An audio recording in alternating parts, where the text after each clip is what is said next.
ప్రభు అనుగ్రహించిన ఈ మంచి తరుణాన్ని బట్టి మరోసారి ప్రభువుకు నేను స్తుతులు చెల్లిస్తూ ఉన్నాను. మీరందరూ కూడా ప్రార్థనాపూర్వకంగా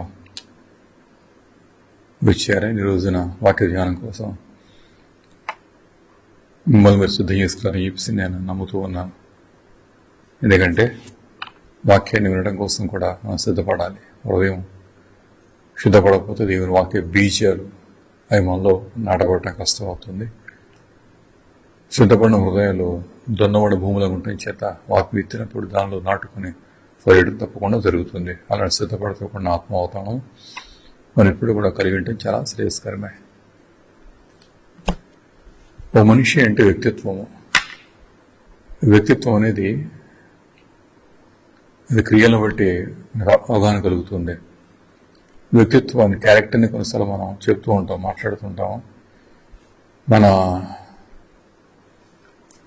చెప్పిన దాన్ని బట్టి అది ఉండదు ఎప్పుడు కూడా. అది ఆ వ్యక్తిత్వం అనేది ఎలాంటిది తెలియాలంటే కనుక ఆ వ్యక్తి యొక్క క్రియలు మనం గమనిస్తూ ఉండాలి. So character and deeds they go hand in hand. సమాంతరంగా నడిచే అనుభవాలు రెండు కూడా. క్యారెక్టర్ని దేవుడు చూస్తూ గమనిస్తున్నాడు. ఆయనకంటే కనపడదంటే ఏమీ లేదు, ఆయన ఆత్మన్నది ఏమీ లేదు. వాడు చెప్పనగత్యం లేకుండా మాట సైతం పలకమునిపై క్రియ చేయకునిపై ఆ మనిషి వ్యక్తిత్వం అంటే కూడా దేవుడు స్పష్టంగా చూస్తూ గమనిస్తూ ఉన్నాడు. ఎందుకంటే క్రైస్తవ జీవితం అంటే ఇదే, వ్యక్తిత్వంలో మార్పు రావాలి. దాన్ని మనం మారుమూసి అని చెప్పి అంటూ ఉంటాం. ఆ మార్పు దేవుడు చేస్తూ ఉంటాడు. ఆ తర్వాత ఆ జీవితాన్ని సిద్ధం చేసుకుని తన సన్నిధిని తీసుకెళ్ళబోతూ ఉన్నాడు. ఆయన రాజ్యం చేరినప్పుడు ఆయన ఎలాగైతే ఉన్నారో మన ఆయన పోలు యుద్ధు అని చెప్పేసి యోహాను పత్రికలు యోహాను చెప్పినట్టుగానే ఈ వ్యక్తిత్వాలన్నీ కూడా ఆయన వ్యక్తిత్వానికి అనుకూలంగా అనుగుణ్యంగా మలసపడినప్పుడు ఆయన సన్నిచ్చినప్పుడు మనం ఆయన పోలు యుద్ధు అనే మాట అప్పుడు మనం నెరవేర్పు చూడబోతున్నాం. అలాంటి చక్కని వ్యక్తిత్వం కోసం ఆయన తన బిడ్డల జీవితాల్లో క్రియ జరిగిస్తున్నారు. ఓ శిల్పకారి వలె ఆయన క్రమక్రమం జీవితాన్ని చెక్కుతూ సరిచేస్తూ క్రమపరుస్తూ కూడా తన కార్యాన్ని ఆయన స్వప్నం చేసుకునే దేవుడుగా మనం ఆయన గురించి ఎరిగి ఉన్నాము. ఈ రోజున ఇదే తలంపు ప్రభు కూడా మన ముందు పెడుతూ ఉన్నాడు. ఎందుకంటే ఆత్మముద్ర గ్రంథంలో ఇశ్రాయేలీయులు తమ వ్యక్తిత్వాల లోపల చాలా వారు బహిర్గతం చేసుకునేవారు. వారు అవిశ్వాసం, అవిధేయత, చెడుదనంతో కొన్ని క్రియలు, విగ్రహారాధన, ఇలా అనేక అంశాలు సరిపోవడం చేత మాటిమాటికి వారి జీవితాలు దేవుని వాక్యానికి భిన్నంగా జీవించినట్టు కనపడుతోంది. అయితే ఇప్పుడు కృత్రిమంగా గ్రంథంకి వచ్చేసి మనం ద స్పిరిచువల్ ఇజ్రాయెల్, ఆత్మ సంబంధమైన వ్యక్తిని ఇశ్రాయేలీయులు ఇక్కడ ఎలాగైతే రూపాంతరపరచబడుతూ ఉన్నారో, ఎలా వారి జీవితాలకు అనుకూలంగా కట్టబడుతున్నాయో అవి మనం గమనిస్తున్నాం. అందుకనే ఆ పాత నిబంధనకును కొత్త నిబంధనకి మధ్య వ్యత్యాసం చాలా ఉంది. ఈ అనుభవం ఇది శ్రేష్టమైన వాక్యం చూపిస్తుంది. ఈ రోజు మన ధ్యానం కోసం హెబ్రీ పత్రిక 11వ అధ్యాయం తీసుకుంటున్నాము. హెబ్రీ పత్రిక 11వ అధ్యాయంలో చాలా మంది భక్తుల జీవితాలు మన కళ్ళ ముందు ఉన్నాయి. మొదటి వాడైన హెబేలు మొదలుకొని అడి పట్టీలో 11వ అధ్యాయం పట్టీలో హెబేలు మొదలుకొని చూస్తుంటే చివరి వరకు కూడా అధ్యాయంలో సంఘాన్ని గురించి కూడా కొన్ని మాటలు రాయబడ్డాయి. ఆయా జీవితాల్లో వరకు ఉన్నటువంటి క్రియలు ఏ రీతిగా ఉన్నాయో, ఎలాంటి అనుభవాలతో వారు ప్రభు సేవించారో చూపిస్తూ ఉంది. దీనిపైన వారి జీవితాన్ని గురించిన దేవుని యొక్క సాక్ష్యం ఏమిటో కూడా స్పష్టంగా ఉంది. మీరు గమనిస్తుంటే అధ్యాయంలో దేవుని యొక్క సాక్ష్యం ఆ భక్తులకు ఉన్నది. అంటే God was testifying about the life, వాళ్ళు ఎలా జీవించారు, వారి జీవితానికి ఎలా ఉన్నదో కూడా సగని సాక్ష్యం దేవుడు పలకడం అద్భుతమైన అంశం. అది ఈ రోజున మనకు కూడా దేవుని యొక్క సాక్ష్యం కావాలి. మన సాక్ష్యం మనకు ఉంటుంది. అయితే మన సాక్ష్యం పరలోకం ఆమోదమైంది కాదు, కానీ దేవుని సాక్ష్యం మనకు కలిగిన వారు అయితే కనుక ఆ సాక్ష్యం అది పరలోకంలో కూడా మారుమోగుతూ ఉంటుంది. అది పరలోకానికి ప్రీతికరమైనది. భూమి మీద కూడా ఆ సాక్ష్యానికి తగిన ప్రభావం ఉండడం చేత అలాంటి జీవితాలు రాబోతున్న తరాలు కూడా దేవునికరంగా తప్పకుండా ఉంటాయని మనం గ్రహించవచ్చు. ఈ 11వ అధ్యాయంలో మనం కొంత జీవితాలు చూస్తుంటే వారి క్యారెక్టర్స్ అన్ని కూడా క్రియాపూర్వకంగా దేవుడు దాన్ని చూపిస్తున్నాడు. కేవలం నోటి మాటగా వీళ్ళకి ఇష్టం అనే మాట కాదు, కానీ ఏ రీతికి ఇష్టమైనారో ప్రభు వారికి, ఏ రీతికి వారి జీవితాల్లో జీవితం కట్టుకుంటూ, కుటుంబాలు కట్టుకుంటూ, సామాజిక విస్తరణ సేవిస్తున్నప్పుడు వారి వ్యక్తిత్వాలన్నీ కూడా దేవునికి వృత్తికరంగా ఎలాగైతే ఉన్నాయో అవన్నీ కూడా కొన్ని చూపిస్తున్నాడు. అందుకని ఈరోజు నా థీమ్ ఈ అధ్యాయం నుంచి కూడా విశ్వాసము, క్రియలు ఈ రెండు తీసుకుంటున్నాను. విశ్వాసం, క్రియలు. విశ్వాసం అంటే ఇంతగా ఏమిటి? విశ్వాసం అంటే దేవుని మీద మనకు నమ్మిక. అయితే ఈ విశ్వాసంలో రెండు కోణాలు. ఒకటి దేవుని మీద నమ్మిక, అంటే దేవుడు ఉన్నాడని చెప్పేసి నమ్ముతున్నాం మనం. ఆ తర్వాత మనం వెలిగితే తప్పకుండా కూడా మేలు చేస్తాడు అని చెప్పేసి కూడా మనం ఆశిస్తూ కూడా మన విశ్వాసం కొనసాగిపోతుంటాం. ఇదంతా మనకు తెలిసిన విషయం. అది దాన్ని మనం ఒక రకంగా ఫెయిత్ అని చెప్పవచ్చు, లేకపోతే ట్రస్టింగ్ గాడ్, ట్రస్ట్ అన్నమాట కూడా మనం వాడవచ్చు. అది ఆ విశ్వాసం అది తప్పకుండా అది మనకు కావాలి. సార్వత్రిక సంఘంలో ఉన్న ప్రతివానికి అది ఉంటుంది. అది అయితే దీనిలో రెండవ కోణం విశ్వాసంలో ఏమిటి అంటే ఈ జీవితం ఆయన నమ్మిన తర్వాత మన విశ్వాసం మన జీవితాన్ని క్రమపరుస్తుంటుంది. అది అంటే గతం మనకి దేవునికి అనుకూలంగా మన జీవితాలు లేవు, సత్యానికి వాక్యానికి దేవునికి అనుకూలంగా లేని జీవితాలు అవన్నీ. అందుకనే రోమపత్రికలో రాయబడిన వాక్యం చూస్తుంటే ఏ భేదమూ లేదు, అందరూ పాపం చేసి దేవుడు అనుగ్రహించు మహిమను పొందలేకపోతున్నారు అన్నమాట మనం చదువుకున్నాం కదా.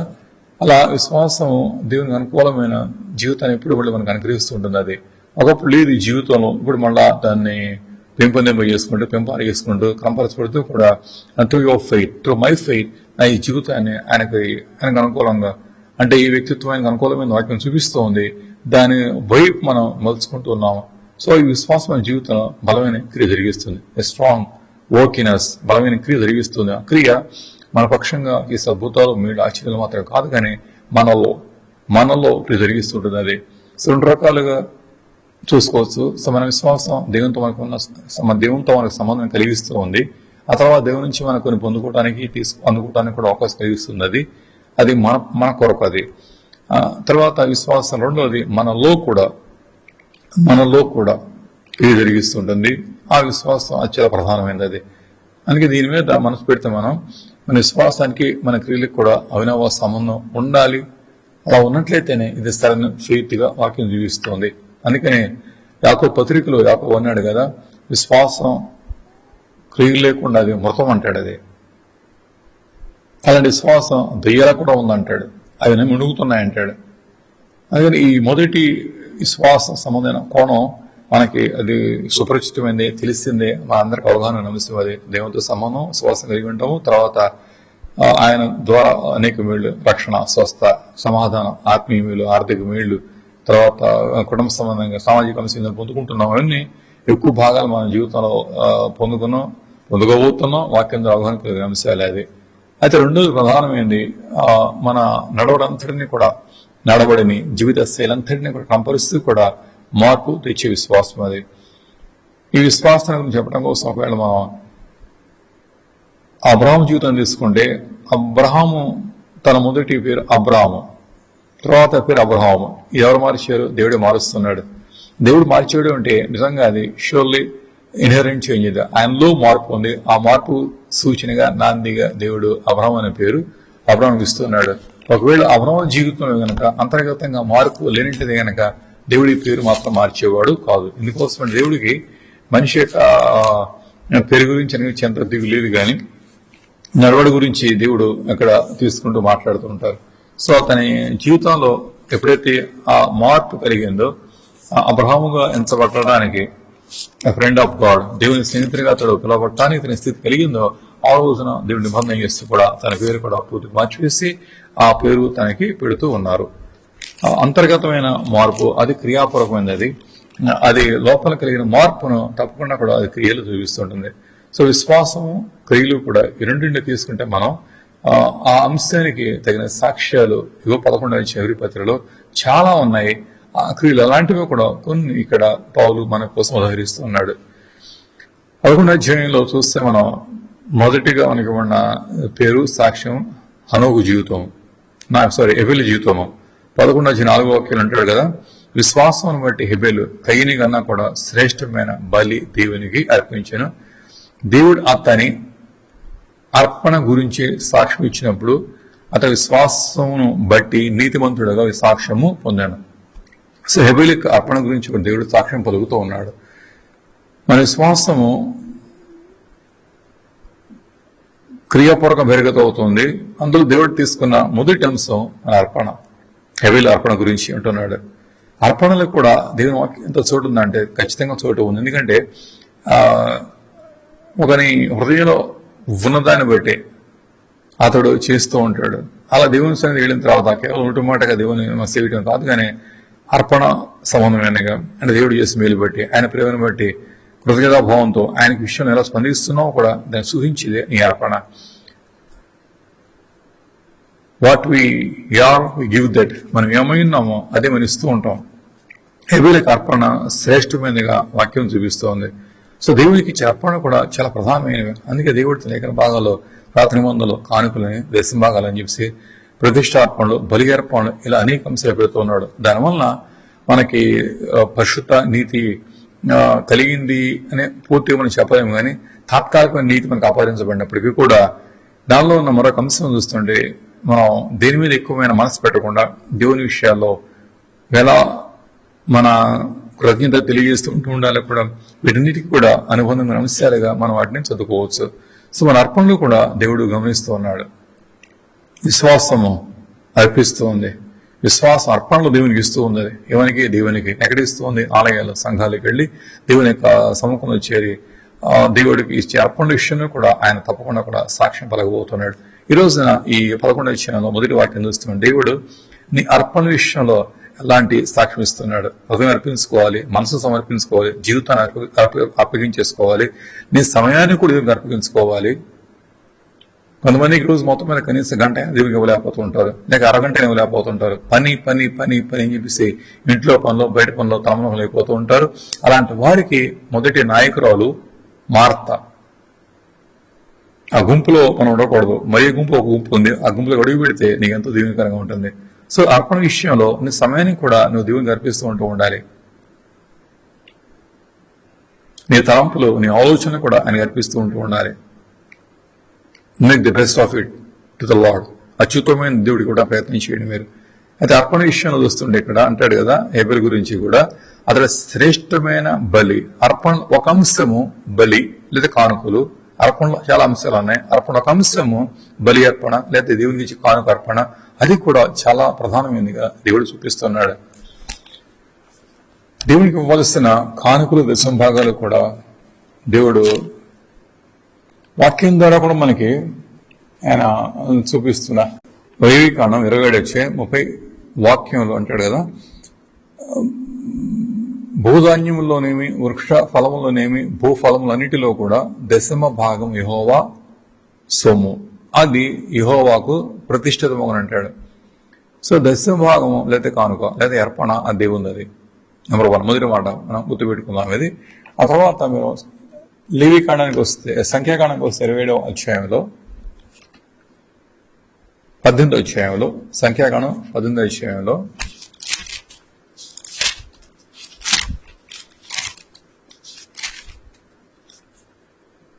21వ వాక్యం, లేవీలు చేయు సేవ కనుక ప్రత్యక్ష గుడారం యొక్క సేవకు నేను ఇశ్రాయేలు యొక్క దశమ భాగములన్నిటినీ కూడా స్వాస్థ్యంగా ఇచ్చేతనే. సో సేవకులు సేవ చేస్తున్నప్పుడు, ముఖ్యంగా లేవీలు చేస్తున్నప్పుడు దేవుడు వారికి ఇచ్చిన స్వాస్థ్యము ఈ అర్పణ కానుక. సో అర్పణలు కానుకలు ఆ దేవునివి, దశమ భాగం ముఖ్యంగా దేవునిది. ఈ అర్పణ దేవునికి ఇస్తున్నాము. అది ఎలా వెళ్తుందంటే దేవుడు ముఖాముఖి దిగి వచ్చి దాన్ని తీసుకోవటం లేదు, కానీ ఈ అర్పణను, ఈ కానుకలన్నీ దేవుడు అట తన సేవ చేస్తున్న సేవకులకు లేవీలకు ఇస్తూ ఉన్నాడు. సో నెంబర్ 1 మన అర్పణలు కానుకలు, మన బలి అర్పణ క్రియాపూర్వకం ఉంటూ ఉండాలి. అది దేవుంది. హెబెలు యొక్క సాక్ష్యము అక్కడ అది మారుమవుతూ ఉంది. అర్పణలను దేవుడికి ఇస్తూ ఉన్నప్పుడు అది మొదటిగా దేవుడు సేవకులకు ఇస్తూ ఉన్నాడు. అది కూడా ఎందుకు అంటే అక్కడ సేవ చేస్తూ ఉన్న హేతు చేత. 37 వాక్యం అంటాడు కదా, లేవీల విషయం మాట్లాడుతూ ప్రభు చెప్పారు, ఏలయనగా ప్రత్యక్ష గుడారంలో మీరు చేయు సేవ కూడా మీకు జీతం అన్నాడు. సో మనం దేవునికి ఇస్తున్న కానుకలు కానీ అర్పణ కానీ అది సేవకులకు జీతం అట. సేవకుని మీద దేవుడు వ్యాపారం ఆపలేదు అంటే సేవ చేస్తూ కూడా మరో వృత్తి వ్యాపారం దేవుడు ప్రోత్సహింపలేదు, కానీ వాళ్ళు చేస్తున్న సేవకు దేవుడు జీతం ఇది. సో మన జీతాన్ని మనం ఇవ్వడానికి తప్పకుండా మనం ప్రయత్నం చేస్తూ ఉండాలి, లేదా దాన్ని ఇవ్వాల్సిన ఆవశ్యకత అది మన మీద ఉన్నది. దాని 2వ వాక్యంలో అంటాడు కదా, ఇశ్రాయేలు యెహోవాకు ప్రతిష్ఠార్పణంగా అర్పించే దశమ భాగంలో నేను లేవీల స్వాస్థ్యంగా నేను ఇచ్చి తిని, అందుచేత వారు ఇశ్రాయేల్ మధ్య స్వాస్థ్యం వారు సంపాదింపకూడదు. అనగా ఇశ్రాయేలుకి ఈ పని తప్పించి, సేవ తప్పించి మరో పనులు ఉంటాం, కానీ స్వాస్థ్యాలు మీద మనసు పెట్టుకుని సంపాదించుకునే ప్రతి వారు ఇప్పుడు కూడా చేపట్టకున్నట్లుగా ప్రభువారు దాన్ని తీసివేశారు. హెబెలు యొక్క అర్పణ, బలి అర్పణ దేవుడు మనసు పెడుతూ ఉన్నాడు. మన అర్పణలు, మన కానుకలు దేవుని మెప్పించేవి లేదా దేవునికి ఇష్టమైంది అని నేను అలా కాదు, కానీ అంటాడు కదా, దేవుడు నియమించిన కట్టడం ఉంది చూస్తారా, అది మనం అనుసరించబద్ధులమైన విశ్వాసం చూపిస్తున్నాడు హెబేలు. అలా ఇచ్చేస్తే నా పరిస్థితి ఏంటి నా మాట హెబేలుకు రాలేదు. దేవుణ్ణి సమ్ముఖంలో ఇచ్చిన తర్వాత దాని బిడ్డ సాక్ష్యం అందుకోవడం చేత అతడి కొదువు లేకుండా దేవుడే తప్పకుండా కూడా మిగతా కాలంలో ఆయన చూసుకుంటారు. శ్రేష్టమైన బలి అర్పణ దేవునికి హెబేలు ఇస్తూ ఉన్నట్టుగా మనం చూడవచ్చది. దాని 7వ వాక్యానికి వస్తే మరొక క్రియాపూర్వకమైన జీవితాన్ని చూస్తున్నాం మనం. ఇక్కడ నోవ జీవితం చూస్తున్నాం మనం. నోవ జీవితంలో కూడా అతడు క్రియాపూర్వకంగా దేవుని సేవించినట్టుగా మనం చూడవచ్చు. అతని క్రియ ఎలా ఉందో గమనిస్తే మనం 7వ వాక్యంలో విశ్వాసం బట్టి నోవహు అది వరకు చూడని సంగతుల గురించి అతడు దేవుని చేత హెచ్చరించబడిన వాడే, భయభక్తులు గల వాడే, తన ఇంటి వారి రక్షణ కొరకు తన ఒక ఓడను సిద్ధం చేసుకున్నాను. నోవహు గురించి రాయబడిన మాట, అతడు ఓడను సిద్ధం చేసుకున్నాడు. విశ్వాసం బట్టి వాడు సిద్ధం చేశాడు. అతడికి విశ్వాసం దేవుని మీద చాలా బలంగా ఉంది. అదే సమయంలో చాలా ప్రళయం చేత కొంత కూడా తీర్పు గురి కాబోతున్నప్పుడు దేవుడు తనకి ఇచ్చిన కట్టడ ఓడను సిద్ధం చేసుకోమన్నారు. ఓడను సిద్ధం చేసినంత జ్ఞానం గల దినాలు కావన్నీ కూడా అయినప్పటికీ కూడా దేవుడు ఇచ్చిన జ్ఞానం కొద్ది కూడా ఓడ సిద్ధం చేసుకుని దాన్ని విడిపెట్టి నోవహు తన కుటుంబాన్ని కూడా అతడు కాపాడుకుంటున్నట్టు మనం చూస్తున్నాం. ఇక్కడ ఆలోచన ఏమిటి అంటే, ఓడ సిద్ధం చేసుకుని దేవుడు చెప్పినప్పుడు ఓడ సిద్ధం చేసిన కాలాల్లో నోవహు దాన్ని పరివేశించడానికి మిగతా ఏం ఆలోచించలేదు. జలప్రళయం ఎలా వస్తుంది, ఈ రీతిగా ఉంటుంది, అది లోకాన్ని ఎలా ముంచెత్తుంది, ఓడ సిద్ధం చేసుకుంటే చెక్క నీట అది తేలుతుందా, దీనిలో కాపాడబడగలనా అనే ప్రశ్నలు దాన్ని వేసుకోలేదు. అంతేకాకుండా ఆ ఓడలో కూడా రకరకాల జంతువులు రాబోతున్నట్టుగా దేవుడు నోవహుకు ముందే చెప్తూ ఉన్నారు. రకరకాల జంతువులు వచ్చినప్పుడు అందులో చాలా వైల్డ్ బీస్ట్ కూడా ఉంటాయి కదా, ఇవన్నీ కూడా కలిసి ఎలా ఉండగలం అనేది కూడా ఒక ఆలోచన తప్పకుండా కూడా నోవహుకు వచ్చి ఉండవచ్చు కూడా.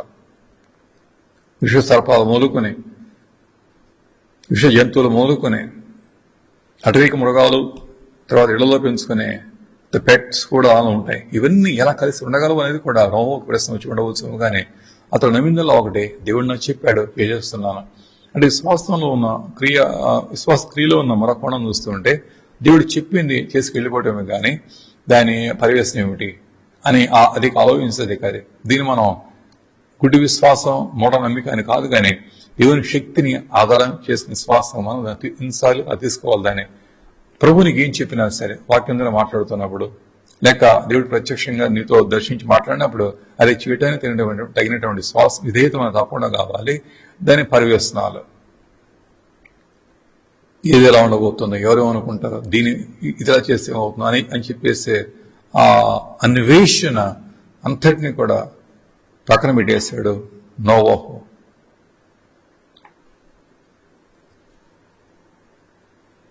అలా పక్కన పెట్టి వేసి ఓడడం సిద్ధం చేసుకుని తాను తన ఇంటి వారు కూడా దానిలో ప్రవేశించి దేవుడిచ్చి నీతిగతుడు వారసుడైనట్టుగా వాక్యం మనకి చూపిస్తోంది. ఇటువంటి నమ్మిక మనకు తప్పకుండా కావాలి. దేవుడిస్తున్న ఆశీస్సులు పొందుకోవడమే కాదు, దేవుడు చెప్పిన మాటకు కట్టడం కూడా మన మనసు పెట్టివేసి ఇక రెండవ సంగతి ఆలోచన చేయకుండా అన్ని ఆయన చూసుకుంటారని చెప్పేసిన బలమైన నమ్మిక మనసులో, హృదయాల్లో, ఆత్మ కలిగిండి అడుగులు స్థిరంగా బలంగా ముందుకు అడుగేయడానికి అయినటువంటి శక్తివంతమైన జీవితాన్ని విశ్వాసం అందించాలి. అలాంటి కాలాల్లో దేవుడు తప్పకుండా మనం వాడుకుంటాడు. అలాంటి మనుషులు దేవుడిగా కావాలి. అలాంటి మనుషుల కోసం దేవుడు అన్వేషిస్తూ ఉన్నాడు.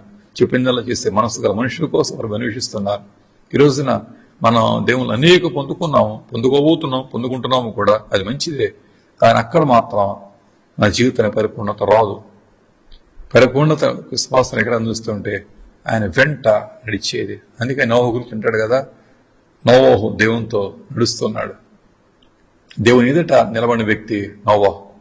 నోవహు గురించి ఎన్నో సాక్ష్యాలు ఆదికాండం ఉన్నాయి. అతని పేరుకి అర్థమో నెమ్మది. దేవునితో నడుస్తూ ఉంటే అంతా నెమ్మదే. దేవునితో నడవకపోతే అంత అస్తవ్యస్తంగా, అయోమయంగా, కలవరంగా మారిపోతూ ఉంటుంది. దేవునితో నడుస్తున్నప్పుడు ఎంత కలవరంగా అనిపించినా సరే దేవుడు దాన్ని సద్దని చూసేసి నెమ్మదిచ్చే దేవుడు అయినాడు. ఆయనతో నడవబట్టి నోవహు మనతో మాట్లాడుతూ ఉన్నాడు. అందుకే రాబోతున్న జలప్రళయం ఎలా ఉంటుందో కూడా అవగాహనకు అందుపట్టకపోయినా సరే ఆ ఓన్లో తను ఎన్ని దినాలు ఉండాలో, ఎలా ఉండాలో కూడా ఇవన్నీ కూడా జ్ఞానానికి అందకపోయినా సరే నోవహు నమ్మాడు. నోవహు నమ్మి చెప్పిందల్లా కూడా చేస్తూ ఉన్నాడు. ఈ నమ్మిక అది క్రియాపూర్వకంగా దేవుణ్ణి వెంబడిస్తుంది. అలా నమ్మిక ఈ రోజులో మనకి తప్పకుండా కూడా కావాలి. What ever the lord says, let us say amen to that. That's all.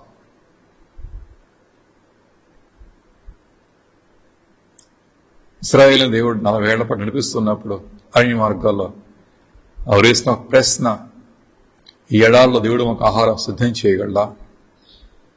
Can God spread a table in this wilderness? ఈ అరణ్యంలో ఆహారం సిద్ధం చేయగలడా? ప్రశ్నలు తలెత్తున్నాయి. వారి శ్వాసం వీగిపోయింది.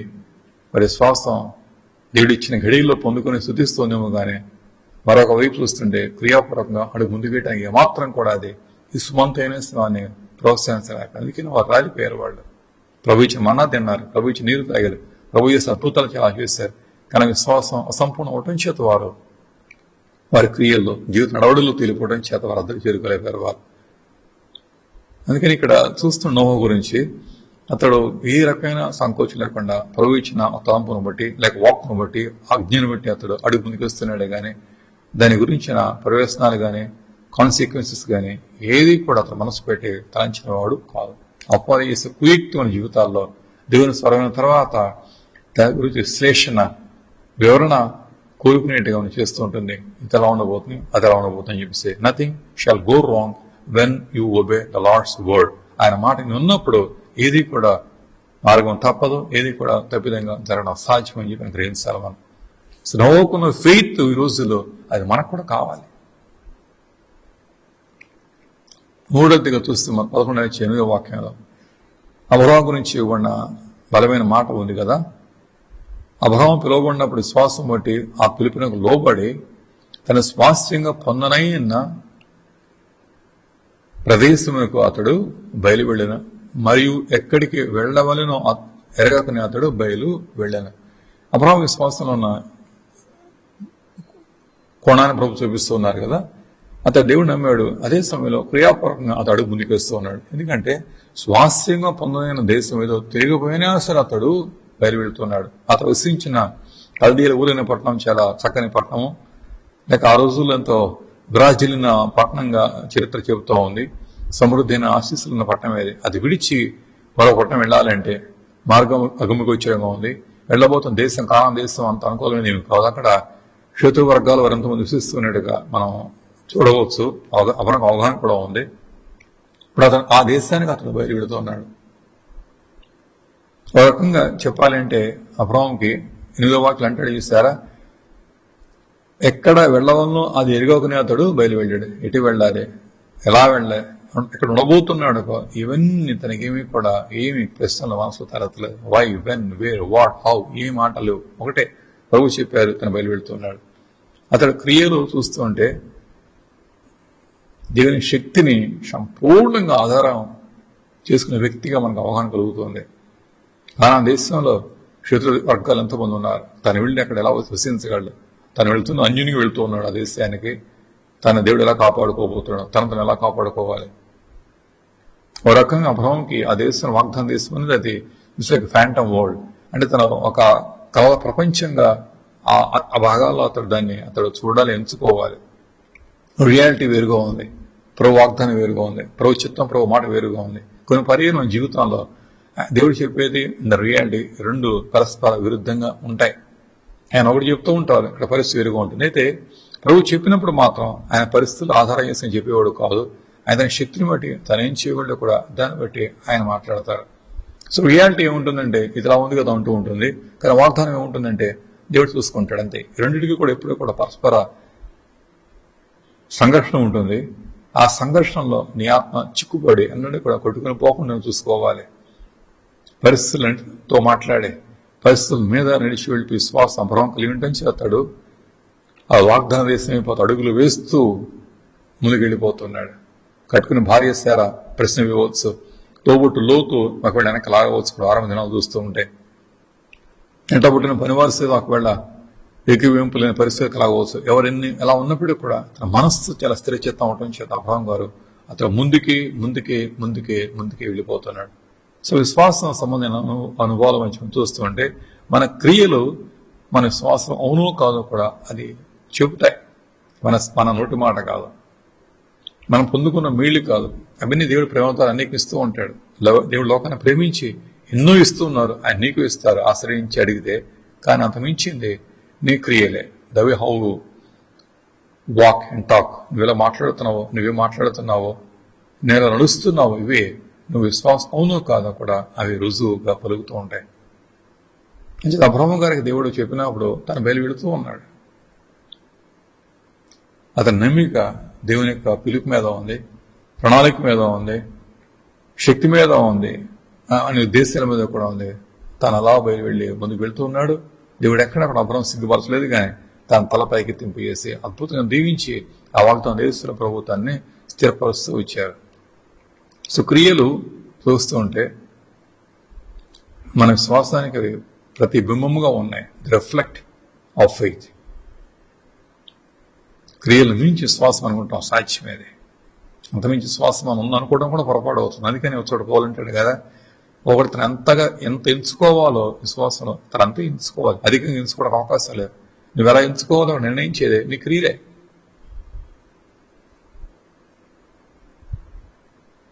దేవుడేంటి ఆసక్తి ఉందని చెప్పేసి మనం నాకెంతో ప్రేమ అని చెప్పేసి 10ంటికి ప్రార్థన చెప్పేసి అన్నప్పుడు 12ంటికి వస్తే 11ంటికి వస్తే నిజంగా దేవుని ప్రేమ ఉన్నట్లేనా?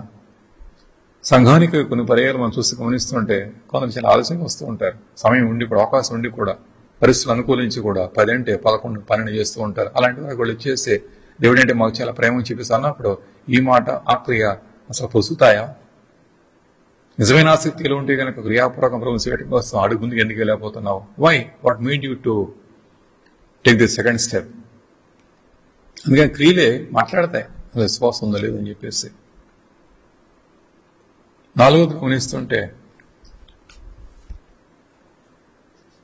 విశ్వాసం భక్తుల జీవితాల్లో ఆలోచన విధానాన్ని పూర్తిగా మార్చివేసింది. వారట పునాదులు గల పట్టణం కోసం వారు ఎదురు చూస్తున్నట్టుగా ఉంది. భూమి మీద వారి యాత్రికులకు ఎంచుకోవడం చేత 13వ వాక్యం ఉంటుంది. అది వీరందరూ కూడా అంటే దేవుని పరిశుద్ధులందరూ కూడా వాగ్దాన ఫలము అనుభవించకపోయినా సరే దూరంగా చూసి వందనం చెప్పి తాము భూమి మీద పరదేశులను యాత్రికులమై ఉన్నామని చెప్పేసి వాడు ఒప్పుకొని విశ్వాసం గలవారే వారి మృతి నందారు. సో వీరి విశ్వాసం గలవారవటం చేత భూమి మీద వారు తమ యాత్రికులాగా ఎంచుకున్నారు, పరదేశీలాగా ఎంచుకున్నారు. యాత్రికులు, పరదేశులు. మరో మాట వాడతాడు, 10వ వాక్యం ఉంటుంది కదా, 9వ వాక్యంలో గుడార వాసులాగా ఎంచుకున్నారు. 3 మాటలు వాడుతున్నాడు. వీరి విశ్వాసం ద్వారా నడుస్తున్నప్పుడు వారి విశ్వాసం వారికి ఎటువంటి తలంపు తెచ్చిందంటే భూమి మీద తమాట గుడారవాసులు, యాత్రికులు, పరదేశులు అని చెప్పి వారు ఎంచుకుంటూ కూడా వారి గురి మరో రకంగా ఉంది. 10వ వాక్యం నుంచి చూస్తుంటే మనం 10వ వాక్యంలో వారి ఆలోచన ఎలా ఉందంటే పునాదులు గల పట్టణం ఒకటి వరకు ఉంది, పునాదులు గల ఓ మహాపట్నం, దానికోసం అబ్రహాము నిరీక్షిస్తున్నాడు. సో వారి నిరీక్షణతో కూడిన విశ్వాసం క్రియాపూర్వకం అవడం చేత ఆ పట్టణం కోసం వాళ్ళు they were just looking and waiting for that. ఆ పట్టణం కోసం వారు కనిపెట్టి కూర్చున్నారు. 13వ వాక్యం చూస్తే మనం వీరందరూ కూడా దూరంగా చూసి ఆ పట్టణాన్ని వాళ్ళు అందరం వాళ్ళు చెప్పారు. సో వారి క్రియ, వారి ఫెయిత్ వారిని ఎదురు చూసేట్ చేస్తోంది.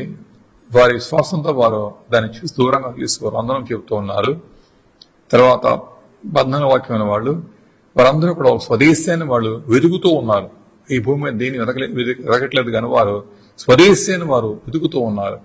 ఎక్కడ ఆ దేశం, ఎప్పుడు వెళ్ళిపోతాం ఆ దేశం, ఈ వాడు ప్రభువులకు రాకడ కోసం కానీ లేక తమ జీవిత ముగింపు కోసం కానీ ఆరాటపడుతూ కూడా వాళ్ళు ఆ దేశాన్ని వాళ్ళు కోరుకుంటూ ఉన్నారు. భూమి మీద వారు ఎన్నున్నప్పటికీ కూడా వారు సంపదలే కానీ భోగవాగ్యాలు ఎన్నున్నప్పటికీ కూడా తమ కాదని ఎంచుకుంటూ కూడా యాత్రికుల్లాగా, ప్రయాణికుల్లాగా మితానుభవంతో జీవిస్తూ కూడా పునాది గల ఆ పట్టణం కోసం వాళ్ళు అటే కనిపెట్టి కూర్చున్నారు. మనం కొంచెం కలుసుకుంటే వారి మాటలన్నీ లౌకృతికుంటూ ఉంటాయి. అంటే ఇక్కడ ఏముంది, ఎంతగా వారు సంపాదిస్తున్నారో లేకపోతే కొనుక్కుంటున్నారో, ఈ భూ సంబంధమైన అంశాల మీద విపరీత మనసు పెట్టేసి రేమోళ్ళు కూడా తలంపులవే, మాటలవే. అవి వద్దన్న ఉద్దేశం కాదు, కానీ వాటి మంచి మనం ఎక్కడా కూడా చిక్కుపడకున్నట్లుగా ఆ విషయంలో మితారముందు లేకపోతే కనుక ఒకవేళ నీ ఆత్మ కొట్టుకుని పోతుందేమో. యాత్రికులు పరదేశం ఎప్పుడు కూడా తాము ఉన్న స్థలాల గురించి కానీ తమ ప్రయాణపు అశోకుని గురించి విపరీతంగా మాట్లాడరు వాళ్ళు. ఇది ఎలా ఉన్నప్పుడు కూడా వారి ఆలోచన ఏంటంటే తమ ప్రయాణం ముగించేసేయాలి. అలా తలముతున్న వీరట దూరంగా చూస్తున్నారు, వందనం చెప్తున్నారు, ఆ రాజ్యాన్ని ఆ దేశాన్ని వాళ్ళు దిగుతూ ఉన్నారు. తర్వాత చూస్తున్న 15 వాక్యంలో ఏ దేశం నుంచి వచ్చారో ఆ దేశంలో ఎప్పుడు జ్ఞాపకం చేసుకుంటూ వారు ఉన్నారట. 16 వాక్యంలో అది శ్రేష్టమైన దేశం వాళ్ళు ఎంచుకుంటూ కూడా దాని వైపు అడుగులు వేస్తున్నారు వారు. ఇలా 5 అంశాలు ఉన్నాయి. దానిలో పునాదుల పట్టణం కోసం కనిపెట్టి కూర్చున్నారు, దూరంగా చూస్తున్నారు, వందనం చెప్తూ ఉన్నారు, జ్ఞాపకం చేసుకుంటున్నారు వారు. మరీ శ్రేష్టమైన దేశాన్ని ఎంచుకుంటూ వారు దాని గురించిన వాళ్ళు కళ్ళగంటూ ఉన్నారు వారు. సో వారి విశ్వాసం అంతా ఫోకస్ వేరుగా ఉంది, తలంపులు వేరుగా ఉన్నాయి, ఆలోచన వేరుగా ఉంది. ఇలాంటి వారి విషయంలో అప్పుడు దేవుడు ఏమంటున్నారంటే, అందుచేత 16 వాక్యంలో వారి దేవుడిని అనిపించుకోవడానికి దేవుడు ఎక్కడా కూడా సిగ్గుపడట్లేదు. ఇలాంటి దృక్పంతున్న వారి విషయాల దేవుడట వారి దేవుడిగా తనను అనిపించుకోవడం కోసం ఆయన ఎక్కడా కూడా సిగ్గుపడట్లేదు. ఇది అన్వేషణ అంతా ఆ రాజ్యం, ఆ దేశం, ఆ ప్రభు యొక్క ఆలోచన అంతా కూడా వీరి గురించే. అందుకని విశ్వాసం దాని స్థితి వేరుగా ఉంటుంది. It speaks a lot about us. క్రియాపూర్వక విశ్వాసం విషయంలో సాక్ష్యం పెరుగుతుంది. అది లోతు అన్వేషిస్తున్నాడు భూ సంబంధమైన స్వాస్థ్యాల కోసం, దాన్ని చిక్కుబడిపోయాడు. అబ్రహాము అన్వేషిస్తున్నాడు పునాదులు గల పట్టణం కోసం, తను అక్కడ చేరుకున్నాడు. సువాత భాగాలు ఒక ధనవంతుడు నా ప్రాణమా తిను తాగు సుఖించని అనుకుంటున్నాడు, ఇక్కడ చిక్కుబడిపోయాడు. లాజర్ లాంటి దరిద్రులు దిక్కుమాలిన వారు కుక్కలో కురుపు లాగుతున్నా సరే పునాదులు గల పట్టణం కోసం కనిపెట్టి కూర్చున్నాడు, తనని చేరుకున్నాడు. సో నీ విశ్వాసం నీ దృక్పథంలో నుంచి అది మనం చూస్తుంటే కనుక ఈ లోకం మీద పునాది వేసుకుంటే తేలిపోతుంది. కానీ 10 మంది వాడికి ఆశపెడుతుంటే అది దేవునికి అనుకూలమైంది. నువ్వు ఎలాంటి వాడివో కూడా అదే సాక్ష్యం చూపిస్తూ ఉంది. 11వ విషయంలో చివరికి వెళ్ళిపోతే విశ్వాసంలో మరొక కోణం అందుస్తుంది. వాళ్ళ క్రియాపూర్వక దేవుని సేవించారో మనం చూడవచ్చు. 35 వాక్యానికి వస్తుంటే స్త్రీలు మృతులైన తమ వారిని పునరుద్ధానం వలన మళ్ళా పొందిరి, కొందరైతే మరి శ్రేష్టమైన పునరుద్ధానం పొందుకోరి విడుదల పొందనొల్లక వాళ్ళ యాతన పెట్టబడేది. మరికొందరట విశ్వాసం ఈ రీతిగా ఉంది, ప్రాణం కూడా పెట్టగూరుతున్నారు దేవుని కోసం, దేవునికి సత్యవాక్య నీతి కోసం. ఎందుకంటే వారికి శ్రమానుభవం కలిగింది. ఆ శ్రమానుభవంలో వాళ్ళు తిరస్కరించబడినా, అవమానపరచబడినా, కోడాదిమలు కొట్టబడ్డా, బంధకాలతో ఉన్న, ఖైదీలతో ఉన్న, రాళ్ళతో రుబ్బబడ్డా సరే, రంపాలతో పోయబడిపోతున్నా, ఖడ్గం చంపబడుతున్నా సరే, వారు మాత్రము ఈ లోకం తమ యోగ్యం నిలుచుకోలేదు. కానీ వారు చక్కని సాక్ష్యం కలిగే శ్రేష్టమైన పునరుద్ధానం కోసం వాళ్ళు యాతన పొందుతూ కూడా విడుదల పొందనల్లక వాళ్ళు ఆ రాజ్యం కోసం వాళ్ళు సిద్ధపడ్డారు. వాళ్ళు చివరి అంశం చూస్తుంటే మరి విశ్వాసం దేవుని కొరకు రాజ్యం కోసం కూడా శ్రమలకు కూడా ఇష్టపడుతుంది. అది శ్రమ అనుభవానికి ఇష్టపడుతుంది, మనాన్ని కూడా అప్పగించుకుంటుంది. సో వారి క్రియలు చూస్తూ ఉంటే కన్సిస్టెంట్ విత్ ద ఫెయిత్, వారి విశ్వాసం వారి క్రియలు రెండు కూడా కన్సిస్టెంట్ గా స్థిరంగా ఉన్నాయి. ప్రాణం కాపాడుకోవడం కోసం, దేహాన్ని కాపాడుకోవడం కోసం వారు ఏమాత్రం కూడా వారు రాజీ పడిన వారు కాదు. సత్యాన్ని భిన్న ఇది చేపట్టడం లేదు వారికి. కొన్ని పర్యాయాలు విశ్వాసం అనుకుంటూ కూడా సమానుభవం కలిగితే, లేకపోతే ఇబ్బంది కలిగినప్పుడు శరీరాన్ని కాపాడుకోవడం కోసం, ఉద్యోగాన్ని కాపాడుకోవడం కోసం, వస్త్రం కాపాడుకోవడం కోసం, ఆర్థిక విషయం కాపాడుకోవడం కోసం, మనుషులతో సంబంధాలను కాపాడుకోవడం కోసం, కుటుంబీకులను మనం పోగొట్టుకోకుండా కాపాడుకోవడం కోసం కూడా కొన్ని పర్యాయాలు వాటి విరుద్ధంగా కూడా జీవించే పరిస్థితి పెరుగుతూ ఉంటుంది. పూటకోటు కోసం వేసావు, జ్యేష్ఠత్వం పోగొట్టుకున్నాడు. ఓ బంగారు కమ్మి కోసం గేహాజీ లాంటి వాడు శిష్యత్వాన్ని కూడా అతడు త్రోసివేసి తను నష్టపోయాడు. దేమా లోకాన్ని స్నేహించి కూడా అపోస్తుడైన పౌలుతో సహవాసాన్ని కూడా పక్కన పెట్టేసి తన లోకంలో వెళ్ళిపోయినట్టుగా వాక్యం చెప్పంటుంది.